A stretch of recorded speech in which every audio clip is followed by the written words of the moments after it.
Allô? Salut Brian, tu peux commencer ton cours, hein? Ouais, ouais. Ok, ça va.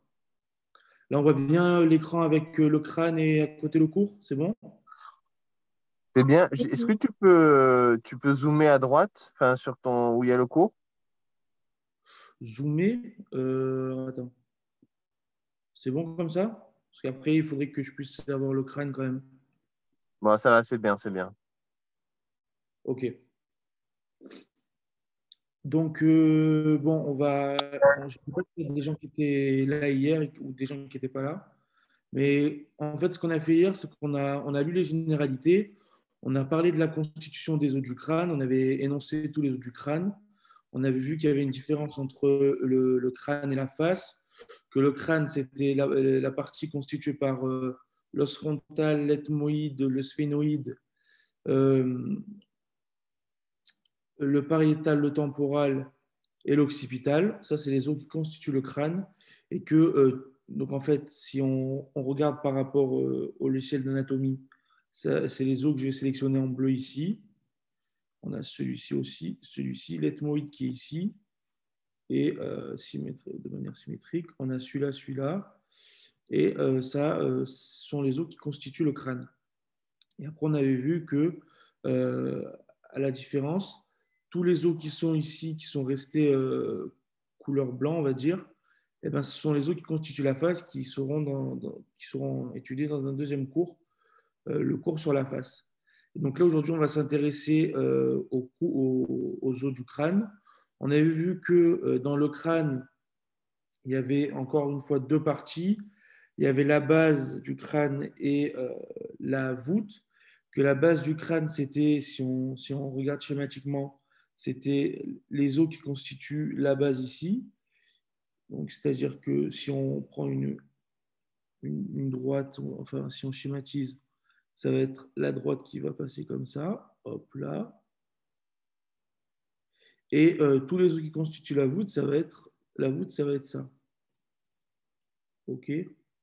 Et donc, en fait, on avait vu que la base, déjà, elle était percée de nombreux orifices. Ça, on va le voir tout à l'heure. On va essayer de rentrer, on va rentrer à l'intérieur. Et on avait vu que le seul os qui faisait uniquement partie de la base, c'était l'ethmoïde. Qu'ici, alors, on annule ça. OK. L'ethmoïde qu'on voit ici, voilà, c'était le seul os qui appartenait uniquement à la base. Et on avait vu aussi que le seul os qui appartenait uniquement à la voûte, c'était le pariétal, parce qu'il ne rentrait pas en compte dans la constitution de la base. Euh, donc ça, c'était une des particularités. Ça tombe souvent en écurie et même en anal, ça tombe, donc important à savoir. Bon, je ne sais pas si on l'avait dit, mais après, dans la constitution du crâne, il y a ce qu'on appelle l'exocrâne, c'est la surface externe du crâne, et l'endocrâne, c'est la surface interne du crâne. Bon, ça, c'est pas compliqué. On avait vu que dans le crâne, il y avait aussi des cavités qu'on appelait, ou des cavités pneumatiques, qu'on appelle des sinus ou des cellules, ou alors des cavités proprement dites, qui sont des cavités qui contiennent un organe, en fait. Et voilà, donc ensuite, on s'était intéressé aussi aux sutures qu'on avait au niveau de la face supérieure de la boîte crânienne. On avait vu qu'il y en avait trois. Ici, la suture coronale, ici, la suture sagittale et ici, la suture lambdoïde. Et on avait vu que la jonction entre les sutures, on appelait ça les fontanelles. Ça, c'est chez les enfants, en fait. Les fontanelles, c'est quand les sutures ne sont pas totalement fermées, et ben, on appelle ça des fontanelles. Et voilà. Et donc, le bregma, ce qu'on appelle le bregma, c'est la jonction entre la suture coronale ici et la suture sagittale. Donc, c'est ce point ici. Et le lambda, c'est la jonction entre la suture sagittale ici et la suture lambdoïde ici. OK?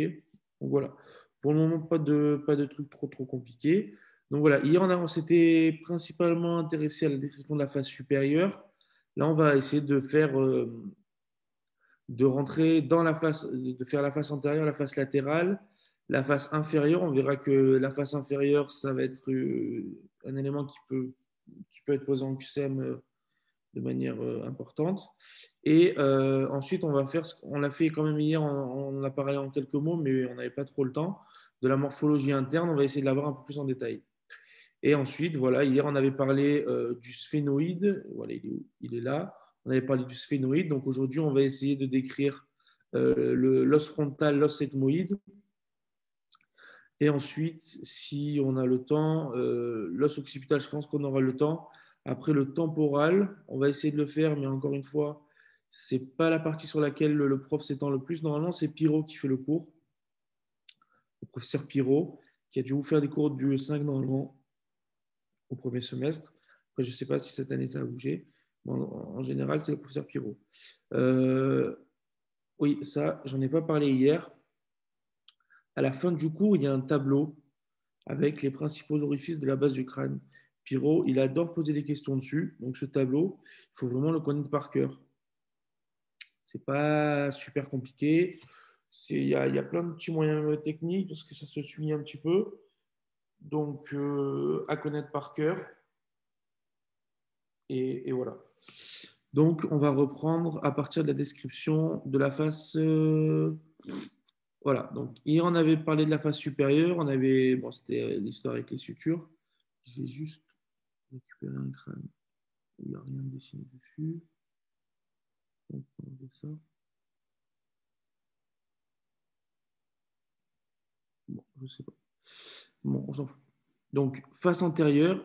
Donc, la face antérieure, on va juste sélectionner les os du crâne. Comme ça, on n'a plus tous les os de la face qui nous dérangent et qui nous empêchent de voir. Le sphénoïde, l'occipital, temporale. Hop là, sélectionner les autres. Cacher. Ça, on enlève. Voilà, donc là, on a uniquement les os du crâne et on voit bien que si on laisse que les os du crâne, et ben, on n'a plus tout ce superflu avec les os de la face, etc. Donc, la face antérieure, ça va être la face ici. Okay, donc, elle correspond à la portion écailleuse de l'os frontal. Hier, on avait vu aussi que l'os frontal était composé de deux parties.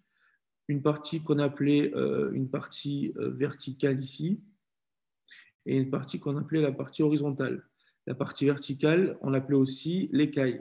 Et donc, en fait, la face antérieure du crâne, elle correspond à la portion écailleuse de l'os frontal parce que c'est cette partie ici. Okay, la suture métopique, donc ça, on en avait parlé. Pour ceux qui n'étaient pas là hier, est-ce qu'il y a des personnes qui n'étaient pas là hier ou pas?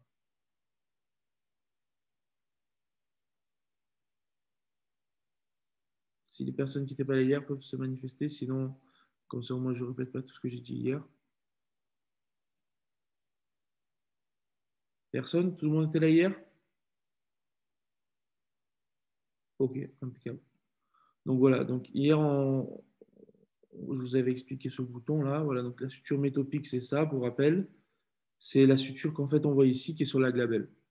Latéralement se trouvent les deux cavités orbitaires où se trouvent les deux arcades sourcilières. Donc ça, encore une fois, on en avait parlé déjà hier, mais bon, je vous le rappelle quand même. Les deux arcades sourcilières, elles sont unies par une surface lisse, la glabelle, c'est ça. Et les bosses nasales se trouvent au-dessus des arcades sourcilières. Les bosses nasales, c'est ça. Concernant maintenant la face latérale, donc là on a parlé de la face antérieure, on a la face latérale, elle est constituée par plusieurs éléments. Donc la face latérale, c'est quand on regarde sur le côté tous les éléments qu'on voit ici. Donc si on regarde d'avant en arrière, on voit la portion écailleuse de l'os frontal, ok, toute cette partie, parce que l'écaille, c'est pas forcément la partie qu'on voit antérieurement. C'est si on prend, donc si vous voulez, si on prend à l'intérieur, toute cette partie-là, c'est, si vous voulez, la base. Et tout le reste, tout ça, c'est l'écaille. Donc ici, ça rentre dans la constitution des faces latérales du crâne. Y a quelqu'un qui reprend la parole? J'ai cru entendre. Ok. Donc la grande aile du sphénoïde, ici, hier on en a parlé. On avait vu que le sphénoïde, il avait les grandes ailes ici en verte et les petites ailes ici en rose, et que du coup, ces grandes ailes ici qu'on voit en vert, elles ont une partie externe quoi, qui est palpable. Et donc, en fait, quand on regarde, c'est la grande aile du sphénoïde qui rentre dans la constitution de la face latérale. On a aussi la partie inférieure de l'os pariétal, parce que l'os pariétal, il rentre aussi dans la constitution de la surface, de la face supérieure. Donc, sa partie inférieure, si vous voulez, donc toute cette partie-là, va rentrer dans la constitution de la face latérale. Pareil, encore une fois, ici, ça c'est l'os temporal. Et c'est son écaille qui va rentrer en compte dans la constitution de la face latérale. Et l'os occipital, on ne précise pas. Mais encore une fois, c'est aussi l'écaille. Hein. Ensuite, on va avoir ce qu'on appelle la fosse temporale. Alors ça, c'est un élément qui est un peu plus compliqué à comprendre. En spédo, on va beaucoup vous parler de dépression, de fosse, etc. En fait, c'est des régions anatomiques qui sont délimitées par plusieurs éléments. Et donc, en fait, la fosse temporale, ici, elle est délimitée par deux éléments. Alors, en bas, c'est l'arcade zygomatique. Donc, l'arcade zygomatique, je vais afficher le zygomatique pour que vous compreniez. Zygomatique droit. Voilà, on va regarder de ce côté, c'est pareil. Ok, donc l'arcade zygomatique, ça va être la continuité de l'os temporal ici et de l'os zygomatique.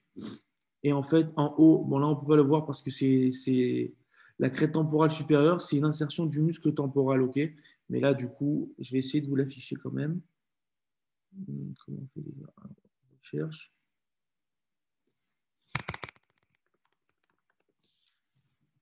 Muscle temporal. Non, merde, c'est marqué.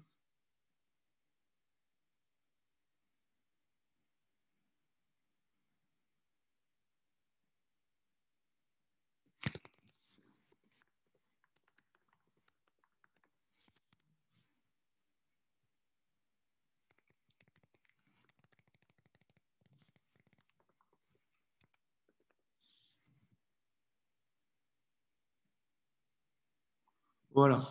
Donc en fait, ça, ici, ce qu'on a ici, l'élément qu'on a ici, c'est le muscle temporal. Ok, bon, je vais l'atténuer, comme ça on peut le voir à travers. Et ça, je vais l'enlever. Ok.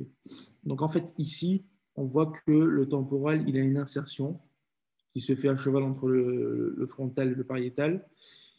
Et donc en fait, quand on parle ici de fosse temporale, ça va être la fosse délimitée, parce que si vous voulez, ici, on va avoir un espace, je ne sais pas si on le voit bien. Vous voyez qu'en fait, on a un espace. Et donc, ça va être une zone délimitée en bas par l'arcade zygomatique, constituée par l'os zygomatique et par le processus zygomatique du temporal. On reviendra après, mais en fait, l'os temporal, quand on regarde dans sa constitution interne, eh ben, on a son processus zygomatique qui va venir rejoindre le zygomatique, je l'ai enlevé. Merde, je vais le rajouter. Qui va venir rejoindre le processus temporal du zygomatique.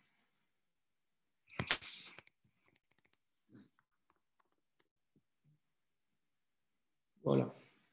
Donc en fait, et ici, si on regarde dans la constitution du zygomatique, on voit que la partie en violette ici, c'est ce qu'on appelle le processus temporal. Donc le processus temporal du zygomatique, euh,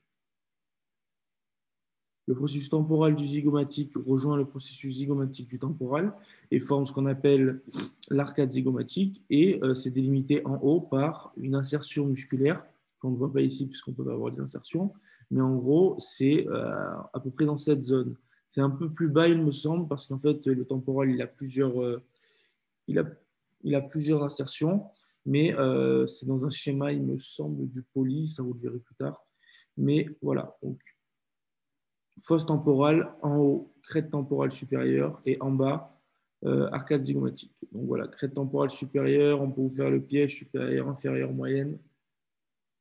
Parce que vous verrez que plus tard dans le cours, on vous parle, je ne sais plus dans quel cours, on vous parle de la crête temporale. Et donc, ça peut vous faire le piège. Ensuite, le muscle temporal s'insère dans la fosse temporale, ça on l'a dit. L'arcade zygomatique est un relief palpable pardon, entre la joue et la tempe qui prolonge en arrière de l'arcade zygomatique. Bon, ça, l'arcade zygomatique, c'est quelque chose qu'on peut palper. Là, c'est plus difficile à vous montrer, mais après, voilà, quand vous voyez, quand vous voyez sur le schéma ici, en gros, c'est la pommette. Le zygomatique, c'est la pommette. Et ce qui va en arrière de la pommette qui rejoint l'oreille, eh ben, grosso modo, c'est ça. C'est l'arcade zygomatique. Ok. Des questions pour le moment sur tout ce qu'on a dit depuis le début ou pas? Il faut pas hésiter à m'arrêter, quoi, parce que l'aspect 2, vraiment, c'est quelque chose qui est assez compliqué au début, surtout quand on commence. Et s'il y a des questions, il faut le dire. Il y a des questions? Non? Non, c'est bon. Non? Allez, ok. On continue. Ensuite, bon, je vais juste enlever ça. Cacher. Ok.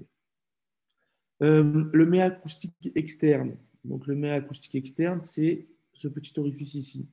Donc, le méa acoustique externe, c'est l'orifice c'est la partie externe de l'oreille. OK. Et c'est, bon, voilà, c'est le méa acoustique externe. Vous verrez qu'on a un cours en SP2 uniquement dédié à l'oreille et ça, on le verra plus en détail. Donc là, pas énormément d'éléments à savoir, juste savoir qu'il est situé sous l'arcade zygomatique. Donc, l'arcade zygomatique, encore une fois, processus temporal du zygomatique et processus zygomatique du temporal. Et en arrière, donc sous cette arcade, et il est situé aussi, je vais vous l'afficher comme ça au moins.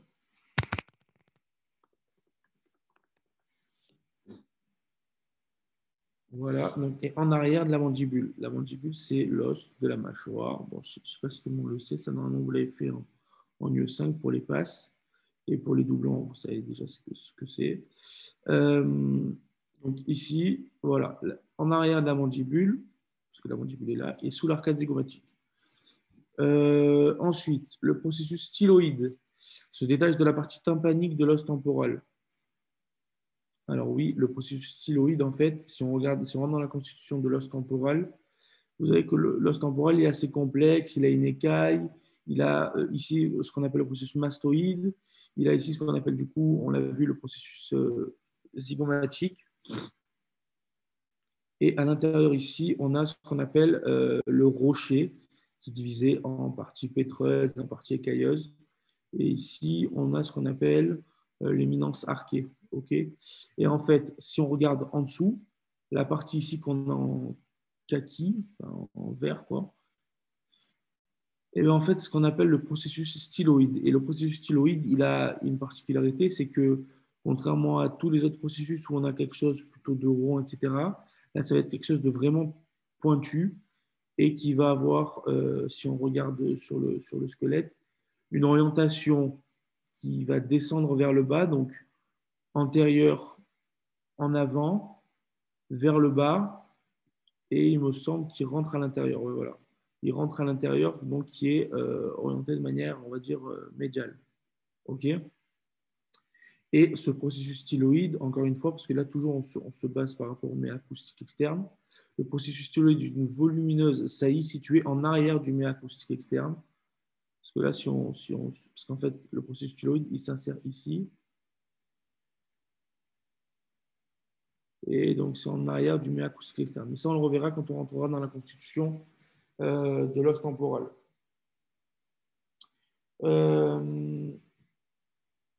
Ok.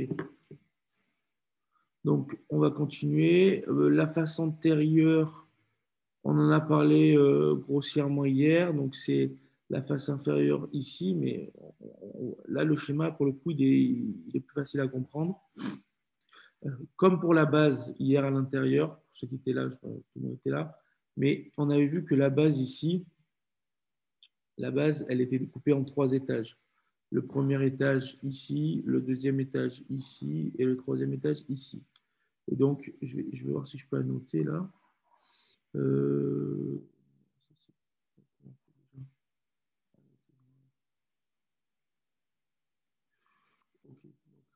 premier étage, on avait dit que c'était ça. Le deuxième étage, grossièrement, c'était ça. Et le troisième étage, c'était ça.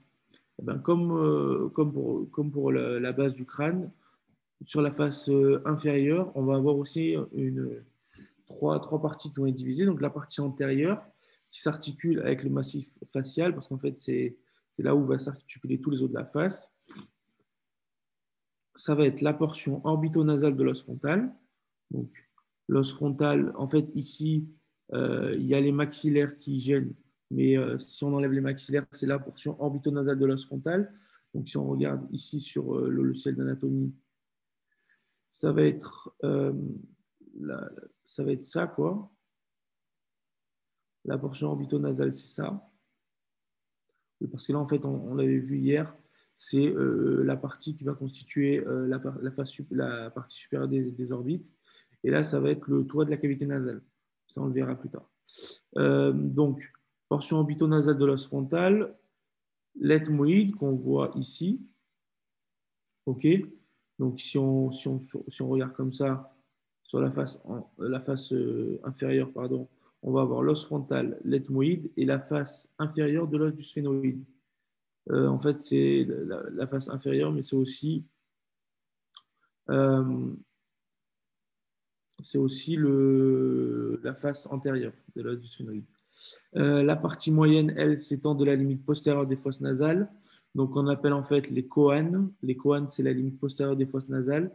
Là, encore une fois, on peut le voir, à mon avis, sur le schéma ici. Normalement. Bon, en fait, quand vous voyez ici, la lame horizontale du palatin, ça va être cette partie-là. Les choanes, ça va être ici, en fait. Ça va être la partie qui est délimitée par la lame horizontale du palatin. OK? Et c'est cette partie, bon, je ne sais pas si tout le monde le voit, et c'est cette partie qui délimite les choanes, donc la limite postérieure des fosses nasales. Et la partie moyenne, elle s'étend jusqu'au bord antérieur du foramen occipital. Le foramen occipital, c'est le foramen qui est dans l'os occipital, du coup. Et c'est ce trou ici, en fait. Et donc, elle va s'étendre ici des choanes pour la partie moyenne, jusqu'à l'os occipital ici. Jusqu'au foramen occipital, pardon, jusqu'à son bord antérieur. Et la partie postérieure est occipito-mastoïdienne. Donc, en fait, elle va s'étendre des condyles occipitaux. Les condyles occipitaux, c'est ces deux trucs ici, là. Si on voit ici, hop là, et encore une fois ici.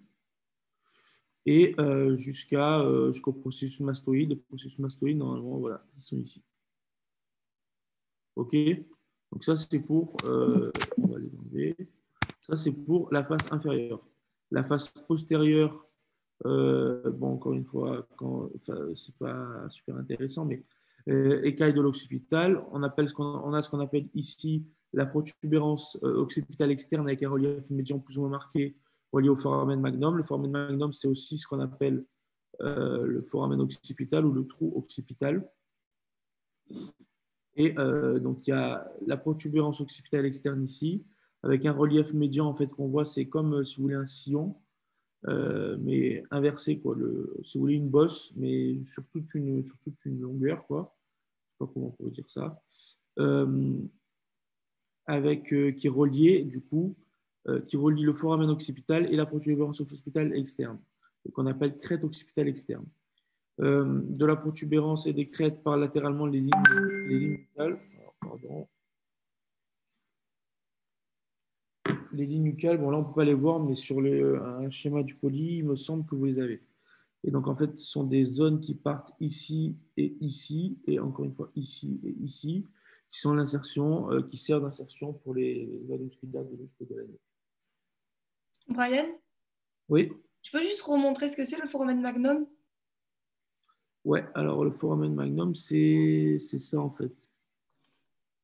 Si tu regardes sur le schéma, le foramen Ah, magnum, c'est pareil que le trou occipital? C'est la même c'est chose? ces deux appellations. Et du coup, Ok, c'est ce trou-là. Le trou, en fait, où va passer la colonne vertébrale, avec, etc., etc., avec tous les éléments que vous avez vus dans l'appareil innervatoire ganglio 5 au premier semestre. ok, ça va, merci. OK? Il y a d'autres questions sur ça? Je ne sais pas si on m'entend. Ouais, il y a d'autres questions? Bon, s'il S'il y a des questions, n'hésitez pas hein, à intervenir. La base du crâne, donc on l'avait dit, qu'il y avait 3 parties. Bon, on ne va pas rentrer en détail parce que bon, on va plus s'intéresser aux os. Là, une partie antérieure qu'on appelle ethmoïdo-frontale, une partie moyenne qu'on appelle sphénotemporale et une partie postérieure qui n'a pas de nom et qui correspond à ça. Donc en fait, si on regarde bien, ça va faire sa partie 1, sa partie 2 et sa partie 3. La craniométrie, bon, ça c'est du blabla. Elle consiste à mesurer la tête osseuse à partir de repères précis. Elle est utilisée dans plusieurs domaines, en médecine, en anthropologie, en chirurgie, en physiologie. Bon, ça on s'en fout, il n'y a pas grand intérêt. Ok, donc hier, on s'était intéressé principalement aux sphénoïdes. Là, aujourd'hui, on va essayer de décrire l'os frontal. Donc l'os frontal, c'est un os impair, puisqu'il n'y en a qu'un, symétrique, symétrique. Situé sur la partie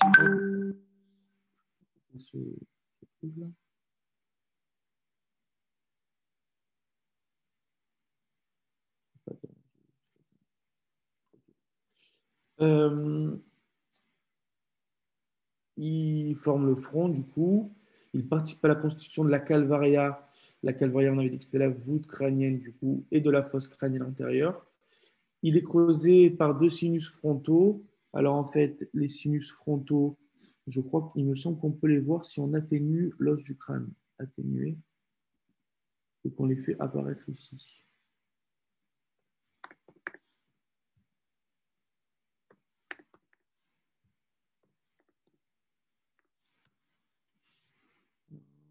Sinus frontal gauche.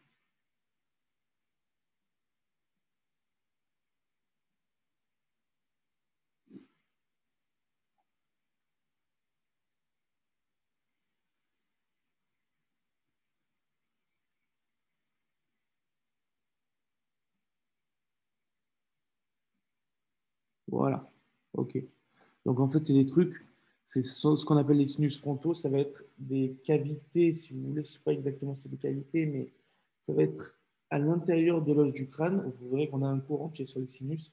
À l'intérieur de l'os du crâne, on va avoir des cavités qui se rejoignent en fait par, je ne sais plus c'est quoi le nom du foramen, mais en fait, ça va être des espèces de cellules si vous voulez, à l'intérieur de l'os frontal et qui vont former ce qu'on appelle les sinus frontaux, qui sont soit, en fait, d'habitude, il y en a, ils sont plus allongés dans le sens antéro-supérieur, mais là, du coup, là, dans le logiciel, ils sont plus larges et ils s'ouvrent dans la cavité nasale, parce que vous verrez qu'en fait, les sinus, c'est une partie de l'appareil respiratoire.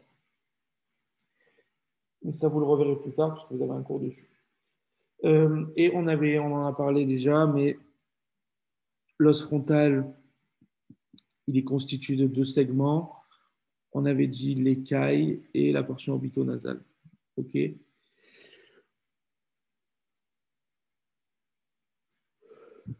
Donc, l'écaille, si on regarde uniquement l'écaille, elle comporte sur la phase exocrânienne, sur la ligne médiane, on en a parlé déjà, la glabelle, c'est le petit élément en rose ici.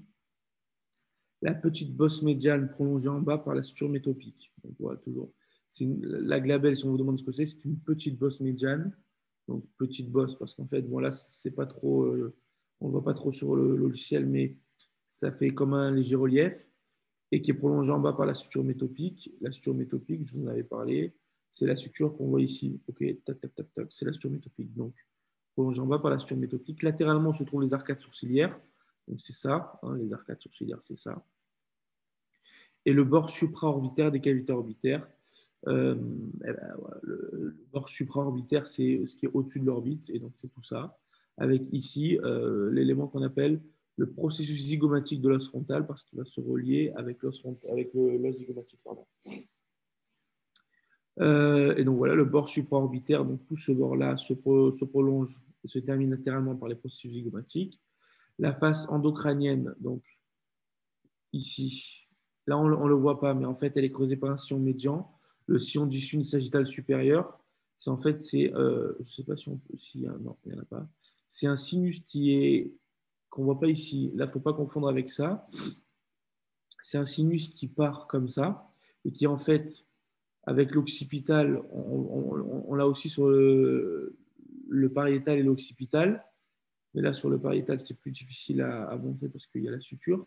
Mais sur l'occipital, en fait, ça va se rejoindre ici, ok. Ça va faire, comment dire, comme une ligne comme une coupe sagittale du crâne, quoi. Et il va y avoir vraiment une ligne qui part du foramen magnum ici et qui va se continuer sur tout le crâne pour arriver jusqu'à l'os frontal. Donc, si vous voulez, en fait, ça part ici, ça fait tout le tour du crâne, uniquement sur la voûte, et ça va descendre jusqu'à l'occipital derrière là-bas, et ça va redescendre jusque-là. OK? Donc ça, c'est pour...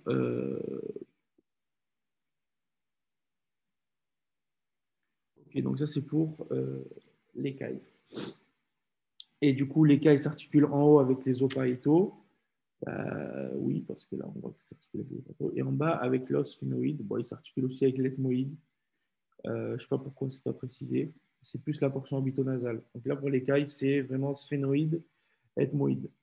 Sphénoïde, pardon, pariétale. La portion pardon, orbitonasale. Donc, ça va être la partie ici, ok, avec toute cette partie. Elle fait partie de la base du crâne par sa partie supérieure.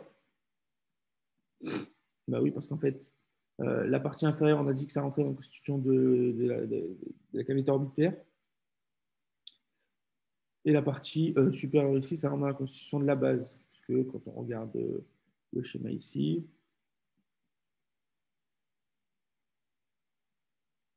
ici, si on atténue le pariétal,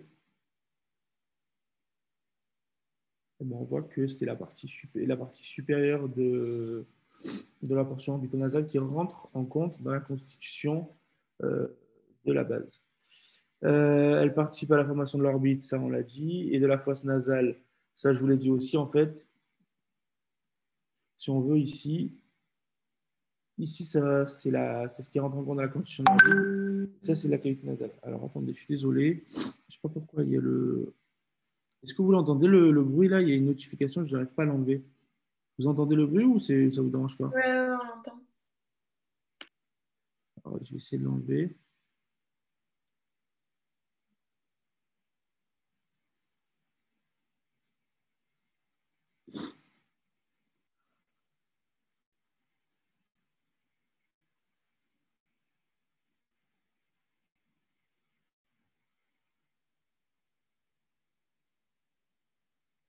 C'est bon, vous revoyez les deux écrans comme tout à l'heure, c'est bon?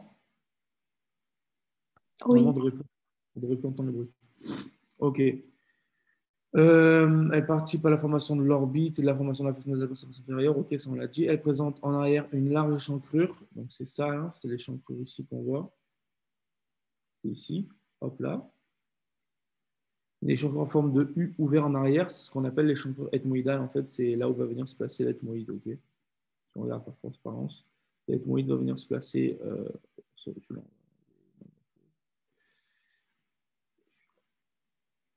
Ok, donc l'échancrure qu'on voit ici, hop là, ça va être là où l'ethmoïde va venir s'encastrer. À sa partie antérieure se détache ce qu'on appelle l'épine nasale. Là, on ne peut pas la voir. Ah, si on la voit ici.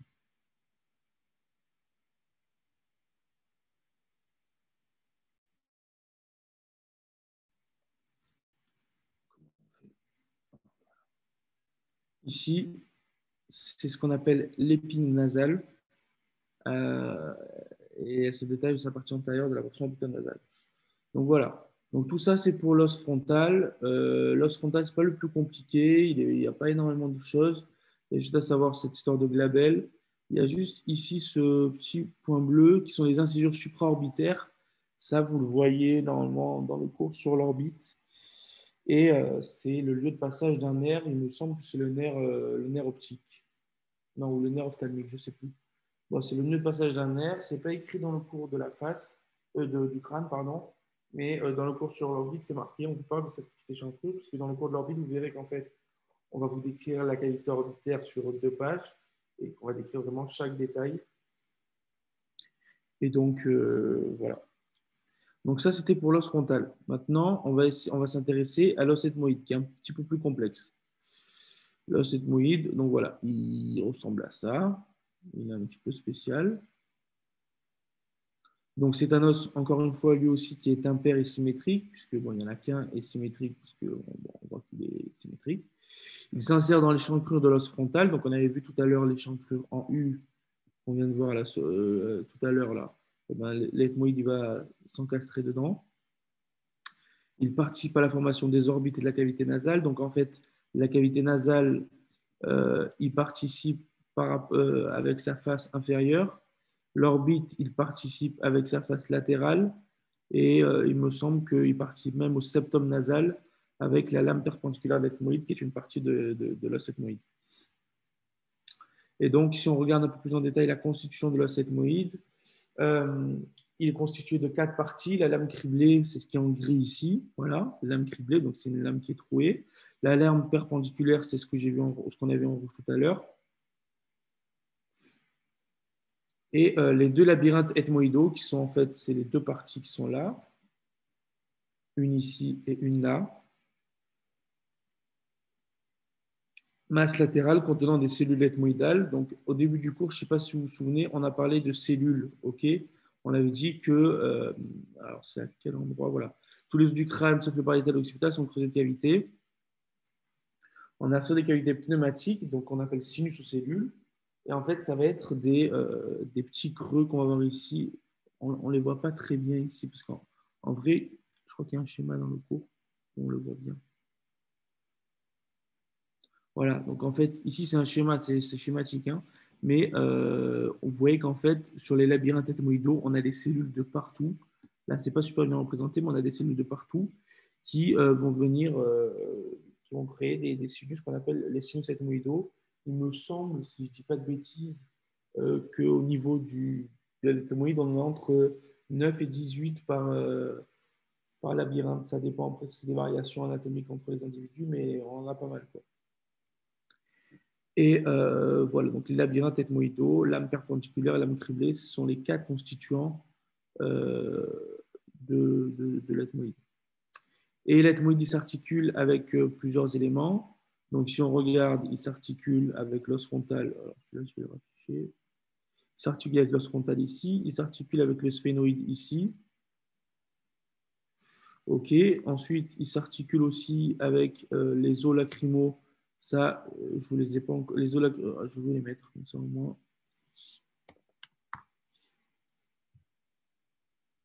Voilà, donc c'est un tout petit os ici. OK. Donc l'os lacrymal, c'est celui-là. Donc il s'articule avec. Il s'articule aussi avec le maxillaire. Les os maxillaires, je vais vous les mettre. OK. Donc juste le grand, on va mettre. Donc l'ethmoïde, il est ici, donc il s'articule avec. Les os palatins, je vais vous les mettre aussi.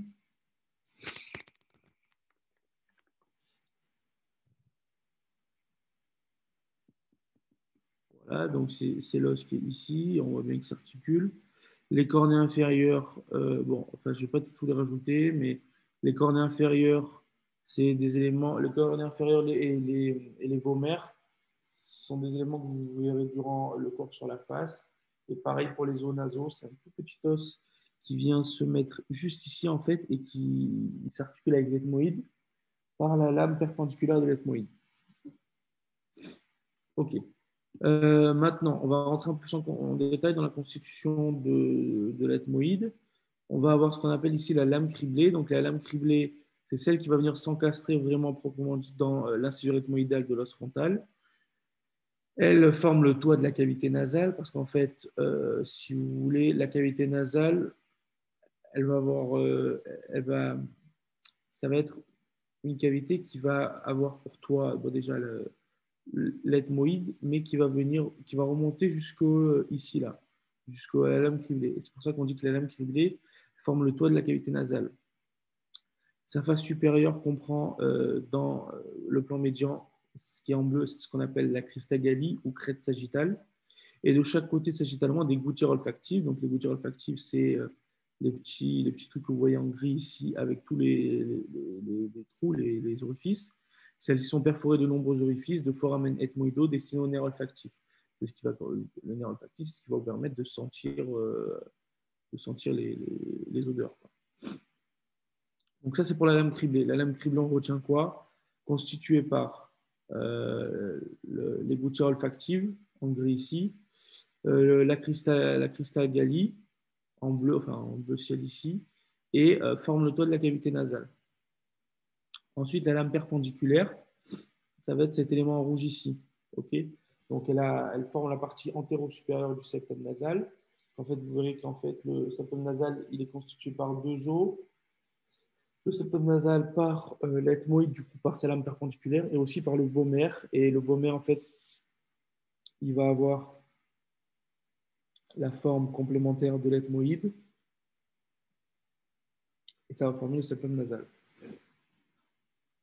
Donc, la lame perpendiculaire est fine, plate, quadrilatère. Bon, ok. Et est souvent déviée. Bon, ça, c'est une pathologie qui est fréquente.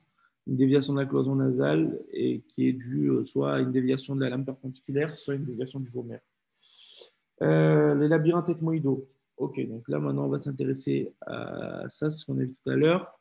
Chaque labyrinthe a une forme parallélépipède, à la forme d'un parallélépipède irrégulier à 6 faces. Donc, si on regarde le schéma, ça va être plus simple.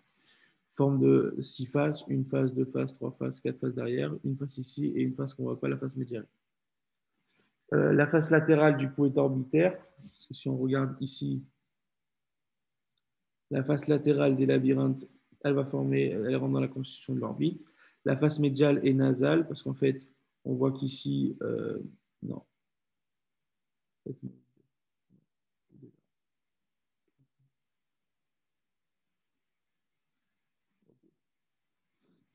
Ici, la face médiale, en fait, on voit que ça ne se colle pas à la lame perpendiculaire, en fait, hein. Elle a bien une face médiale qui est distincte et qui est séparée de tout. Et ici, ça va rentrer dans la constitution. Donc, la face médiale rentre dans la constitution de la cavité nasale. Elle donne attache à deux lames osseuses, les cornées supérieures et les cornées inférieures. Alors là, ça va être les cornets moyens, le cornet supérieur et les cornets moyens, pardon. Les cornets moyens, les cornets supérieurs, on ne peut pas les voir ici, mais ils vont avoir du coup une insertion qui est plus haute. Et donc ça, c'est pour la face médiale. Et les faces supérieures, donc ici sur le schéma, les faces inférieures, donc là, antérieures et postérieures, sont composées de cellules ethmoïdales, qui sont en fait des demi-cellules formant des cellules des os moyens. En gros, ici, ça va être des demi-cellules qui vont former une cellule entière avec l'os qui va venir s'encastrer. Donc, en avant de l'ethmoïde, l'os qui va venir s'encastrer, ça va être le sphénoïde. En arrière, ça va être non, en avant, ça va être le frontal, pardon. En arrière, ça va être le sphénoïde. Au-dessus, ça va être je ne sais plus c'est quoi. En dessous, ça va être le maxillaire. Donc, on va regarder. Bon, en fait, voilà. Ça va former des cellules avec les éléments qui vont venir s'encastrer au niveau de l'ethmoïde. Des questions sur l'ethmoïde, parce que là, on a fait le tour, grosso modo. Est-ce qu'il y a des questions dessus?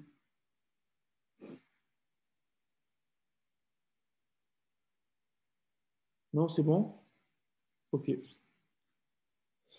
Bon, du coup, le sphénoïde, on l'a fait hier. On va juste redire deux petits mots. Donc là, si on prend le schéma ici, on a le corps, les petites ailes supérieures, les petites ailes, pardon, les grandes ailes. Pareil ici, petites ailes, grandes ailes. Avec ici la selle turcique derrière, qu'on voit en transparence. Et en bas, les processus ptérygoïdes, qui sont des... On a le processus ptérygoïdien médial. C'est la lame ptérygoïdienne médiale et la lame ptérygoïdienne latérale qui forment un angle dièdre. OK. Bon, tout ça, c'est pas le sphénoïde. Vraiment, moi, c'est pas celui qui me posait le plus de problèmes. Moi, c'était plus l'ethmoïde. J'avais du mal au début. Mais bon, après, quand c'est rentré, c'est rentré. Ok, donc du coup, pour le sphénoïde, c'est bon. Est-ce qu'il y a des questions sur le sphénoïde? Si quelqu'un n'a pas compris un truc hier ou quoi? Non, c'est bon. Non, c'est bon? Ok. Donc, voilà. Normalement, je ne sais pas si Dany m'entend. Je pense qu'on doit finir à 10h30. Est-ce qu'il vous l'a dit ou pas? Parce que pour savoir ce que je fais ensuite. Non, il nous a rien dit là. Il vous a rien dit. Bon, je vais lui envoyer un message. Mais en attendant, on va continuer. Euh, alors, maintenant, on va parler de l'os occipital. L'os occipital, donc c'est l'os qui est ici. OK. C'est un os impair et symétrique qui a la forme, qui forme la partie postérieure du crâne. Il participe à la formation de la base du crâne et de la calvaria. Donc,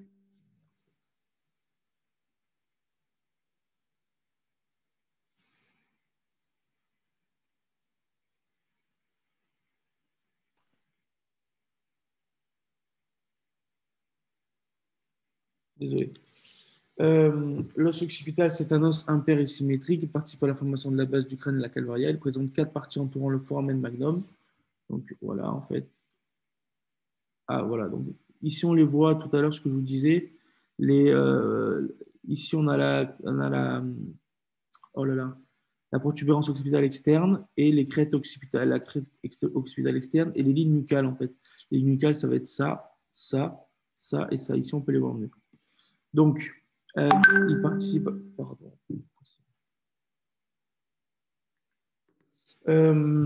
Il participe à la formation de la base du crâne, la calvaria. Il présente 4 parties entourant le foramen magnum. La partie squameuse. Alors, je vais essayer juste d'afficher ça. OK. La partie squameuse, écaille, donc c'est cette partie-là. La partie basilaire en avant et les parties latérales de chaque côté. Donc ça va être les 4 éléments qui vont former le foramen magnum ou trou occipital. Et donc on a en arrière l'écaille, en avant la partie basilaire. En fait, la partie basilaire, ça va être la partie qui va venir s'articuler avec la selle turcique du sphénoïde et les parties latérales de chaque côté. Donc la partie squameuse ou écaille est convexe. Elle présente la protubérance occipitale externe. Donc c'est ce qu'on a vu ici. Protubérance occipitale externe. Voilà, avec les lignes nucales supérieures ici, ligne nucale inférieure, pardon. Et là, c'est la crête occipitale externe. OK, donc là, on voit bien les différents éléments. Sa face interne, donc ici, là, pour le coup, est subdivisée en 4 fosses. Donc, une fosse, 2 fosses, 3 fosses, 4 fosses. Les fosses cérébrales et cérébelleuses. Donc, les fosses cérébrales, c'est les fosses qui sont ici, et cérébelleuses ici et ici. Alors, le sillon du sinus sagittal supérieur et les deux sillons transverses horizontaux. Donc, le sillon du sinus sagittal supérieur, c'est celui-là. Et du coup, ça, c'est la crête occipitale, mais il se prolonge ici, en fait, le sillon. Et ça, c'est le sillon qu'on avait dit tout à l'heure, qui va se prolonger jusqu'à la portion orbitonasale de l'os frontal. Okay, tout le monde a compris cette histoire de sinus sagittal supérieur? De sillon sagittal. C'est bon? OK. Et du coup, sinus sagittal supérieur, c'est ce qui est en jaune et bleu ici. Et le bleu marine, là, ça va être ce qu'on appelle les sillons transverses horizontaux. OK. La partie basiliaire est située en avant du foramen magnum. Donc, le foramen magnum, on a dit que c'était ça. La partie basiliaire, c'est en avant. Bon, ça, on l'a dit. Elle est quadrilatère et épaisse. Ce que vous voyez, comparé à, par exemple, ici où c'est plus ou moins fin. Là, pour la partie basiliaire, oui, c'est quelque chose d'assez stock. C'est gros, quoi. Les masses latérales sont placées à l'union du corps et de l'écaille. Bon, ça, merde. Ça, c'est pas compliqué à comprendre. Elles présentent 2 faces 4 bords. Encore une fois, pas compliqué. Elles sont traversées par le canal du nerf hypoglosse. Donc, le canal du nerf hypoglosse, il me semble que c'est celui-là. Ou alors, non. C'est celui-là. Voilà, en fait, ça va être un petit foramen ici où va passer le nerf hypoglosse. Du coup, le nerf hypoglosse, il me semble que c'est le nerf 12. La face exocrânienne présente dans sa moitié antérieure les condyles antérieurs articulaires avec l'atlas. Atlas, vous savez ce que c'est ou pas? Hein? Normalement, ça vous C'est l'avez la vu. première vertèbre. Voilà, c'est ça. C'est la première vertèbre. Donc, ici, ce qu'on appelle Les condyles, ça va être ce qui va s'articuler avec l'atlas. La face interne présente l'incisure jugulaire. Donc ça, je ne crois pas qu'on puisse la voir ici. Je sais pas si c'est le foramen jugulaire, voilà. L'incisure jugulaire qui va former avec la face postérieure du rocher de l'os temporal, le foramen jugulaire, du coup, traversé par plusieurs éléments. Donc ça, c'est les éléments que vous allez retrouver dans le tableau ici. Hein. Traversé par plusieurs éléments. Il est où? Traversé par plusieurs éléments. La veine jugulaire interne, le nerf glossopharyngien, le nerf vague et le nerf accessoire. Ok. C'est tous les éléments qui passent par le foramen jugulaire. Il n'y avait pas autre chose, mais il me semblait qu'il y avait autre chose. Il est où le foramen jugulaire? Non, c'est ça. Alors attention à ne pas faire. Ouais, non, non, c'est bon. Il ne faut pas confondre avec l'artère jugulaire. Quoi. Voilà, donc le foramen magnum est l'orifice le plus large de la base du crâne. Il mesure environ 35 mm de long et 30 mm transversalement. Donc voilà, il est plus ou moins rond, il est un peu plus allongé de manière antéro-postérieure. Et il fait communiquer la fosse crânienne postérieure et le canal vertébral. Ok, donc fosse crânienne postérieure, donc c'est la partie postérieure, et le canal vertébral, c'est la colonne vertébrale qui va venir descendre ici, quoi. Hop là, hop là. Voilà, donc Dan, il m'avait dit 30, on va essayer de faire en accélérer un petit peu le temporal, même si c'est un os qui est assez compliqué, on va juste le décrire en quelques mots. Le temporal, c'est cette partie-là. Voilà. C'est un os pair et symétrique qui participe à la formation de la calvaria et de la base. Il est creusé par la cavité de l'oreille moyenne et interne et renferme l'organe vestibulo-cochléaire. Bon, ça, c'est des trucs que vous verrez sur le cours sur l'oreille. Il est traversé par de nombreux canaux. Le canal du facial, pour le nerf facial. Alors, celui-là, c'est quoi déjà? Non, ça, c'est le trou mastoïdien, l'acoustique. Voilà. Et le canal carotidien, le canal carotidien, ça va être, elle va passer ici, l'artère carotide, et celui-là. Bon, je ne sais pas si on le voit ici, le foramen. On ne le voit pas. Donc, en fait, le canal carotidien pour l'artère carotide interne et le canal du facial pour le nerf facial. OK. Là, ce qui est important, c'est que en fait, le temporal, il est formé de 4 éléments morphologiquement distincts qui se soudent durant le développement de l'os. Donc, on va avoir la partie squameuse qu'on appelle l'écaille. Ça va être toute cette partie, la partie supérieure du rose, donc tout ça, en fait, avec même ça. La partie pétromastoïdienne. Donc, pétromastoïdienne, ça va être ça, quoi, avec le processus mastoïde qu'on voit en bleu ici. Et si vous voulez, tout le rocher qu'on appelle là. La partie tympanique, ça va être la partie inférieure ici, avec ici à l'extérieur le tympan. Et le processus styloïde ici. OK. Je sais que le temporal il est un petit peu flou au début à appréhender, puisqu'il part un peu dans tous les sens, il y a un petit peu de tout. Mais voilà, on est obligé de toute façon. Il s'articule avec plusieurs éléments. Donc, ici, le sphénoïde, il s'articule avec le temporal.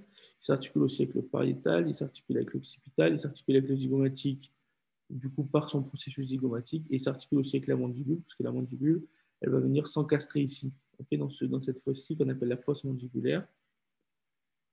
Voilà, ici, rouge. Voilà, la fosse mandibulaire, ça va être la fosse où va venir s'encastrer la mandibule, le condyle de la mandibule. Donc là, il faudrait décrire. Quelle heure il est? Il faudrait décrire la partie pétro-squameuse. Mais encore une fois, ça, c'est vraiment beaucoup de petits détails. Et là, pour le coup, le logiciel, il n'est pas super, super intéressant pour décrire le temporal. Il faudrait plus que vous essayiez de prendre un Camina ou un Ether.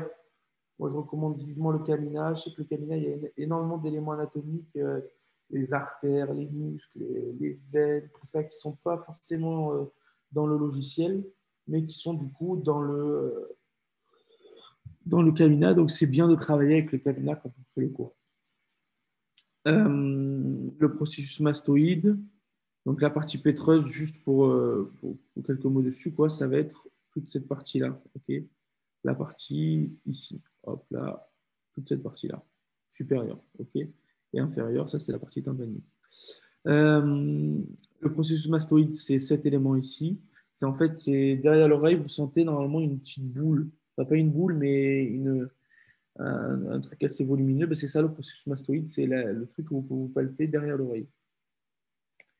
Donc, processus mastoïde, voilà, pour ses deux tiers postérieurs par la base du rocher, pour son tiers antérieur par l'écaille. Bon, ça, on s'en fout. Donc l'écaille maintenant. L'écaille, encore une fois, il y a énormément de trucs à décrire. Je ne vois pas trop l'intérêt de décrire maintenant. Juste à savoir que elle a un axe qui forme avec celui du rocher. Donc le rocher, c'est ça. Hein. Donc si on prend l'axe du rocher et l'axe ici, elle a un angle ouvert en avant et en dedans de 50 degrés et présente deux faces. La face endocrânienne, qui est cérébrale du coup, puisqu'il va accueillir le cerveau, et la face exocrânienne, temporale, puisqu'elle va accueillir le muscle temporal. Savoir aussi que la face endocrânienne, là on ne le voit pas, mais on le voit sur le camina, elle est parcourue par les sillons de l'artère méningée moyenne. Le processus zygomatique divise la face temporale en deux parties. Encore une fois, ça c'est de l'anatomie, c'est pas super intéressant. Le processus zygomatique, une description en gros, une partie libre, une partie qui est pas libre. Ça, c'est la partie qui est libre, du coup, c'est la partie antérieure qui va venir s'articuler avec le processus temporal zygomatique. Et la partie postérieure, c'est la racine, donc c'est la partie qui n'est pas libre. La portion tympanique, c'est une lame osseuse semi-cylindrique ouverte en deux. En fait, c'est la partie, si vous voulez, que vous voyez ici. Okay, c'est ça la partie tympanique. Okay. Elle est embryologiquement distincte du reste de l'os, on l'a dit tout à l'heure. C'est un anneau incomplet appliqué à la face inférieure du rocher et se soude à la partie inférieure de la face exocrânienne de l'écaille. Bon, ça, ok. Processus styloïde, c'est sur ça que je voudrais m'attarder rapidement. C'est un processus osseux de 2,5 cm de long. Alors ça, c'est une mesure qu'il faut connaître. Je ne sais pas pourquoi il avait dit, Piro, et surtout qu'il me semble que c'est tombé en anal. Donc, à connaître. Il se dirige en bas et en avant. Embryologiquement, il se soude secondairement à la face inférieure du rocher au niveau de la jonction pétromastoïdienne. Il donne insertion à de nombreuses formations musculaires et ligamentaires. Bon. Et l'os pariétal, juste pour le décrire rapidement, il n'y a pas énormément de choses à savoir. On va juste dire ce qui est intéressant à retenir ici. Ça va être les os avec lesquels l'os pariétal va s'articuler. Donc, il s'articule avec le sphénoïde, du coup, ici, là, parce que le sphénoïde, il est là, donc pariétal sphénoïde, avec l'os frontal, avec le temporal, avec l'occipital.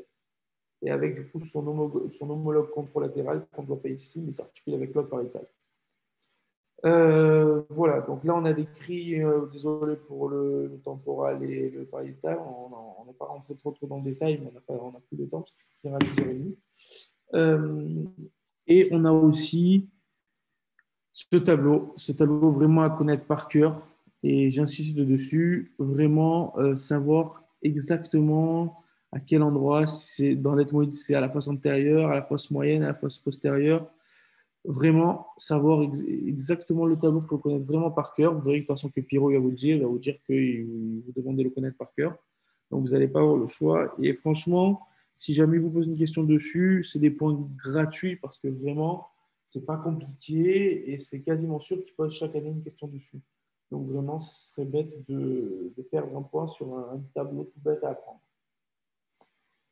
Euh, voilà, je pense qu'on en a fini. Est-ce qu'il y a des questions? Moi, j'en ai juste une.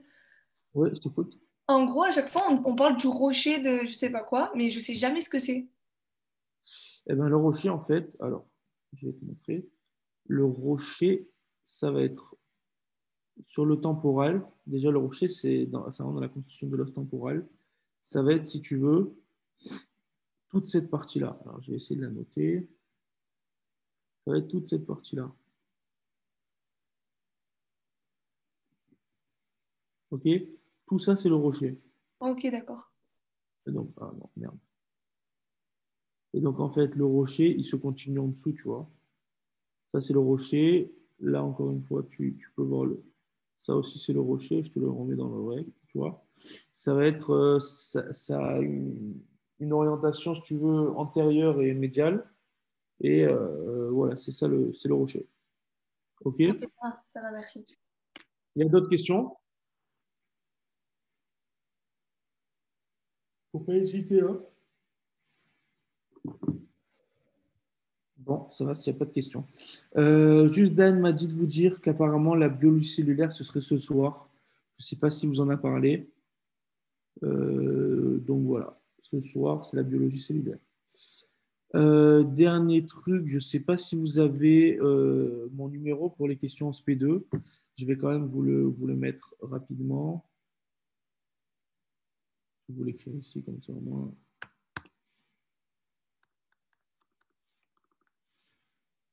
06 15 87 48 81.